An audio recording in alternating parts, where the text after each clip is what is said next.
take some big breaths of oxygen, okay? Big deep breaths for me. You're going to be fine.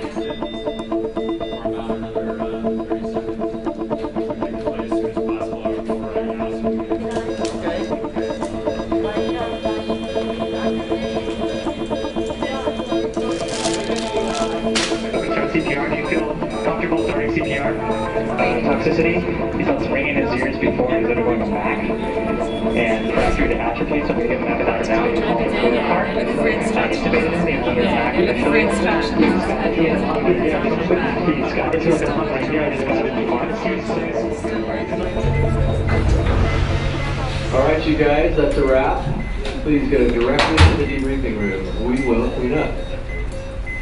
We're in the control room of the OR simulation room in the Immersive Learning Center at the Li Ka Shing Center for Learning and Knowledge. The LKSC, as we call it, is the new home of the Stanford School of Medicine. We have, for the Immersive Learning Center, the entire ground floor, about 28,000 square feet of all different kinds of modalities of simulation and immersive learning.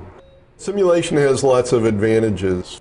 One of the biggest things is that they can be it. They can make all the decisions, do all the treatments, whereas with real patients, we couldn't let people this inexperienced make all those decisions. Potassium's skyrocketing, that's going to cause a cardiac arrest. After you have the learning that takes place in the scenario itself, we go into a debriefing room next door and we're able to use the audio-visual recordings of what transpired and have a discussion of what happened, why it happened, what they would do differently, and a bunch of the generic issues, especially of those behavioral skills of decision making and team management.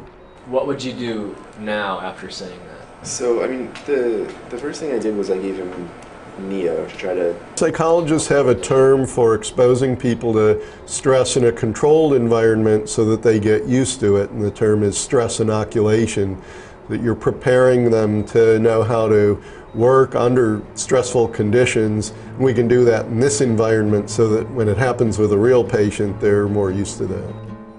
We're pretty confident that there are people alive today and hearts and brains that are alive today because of the training that we've been able to do.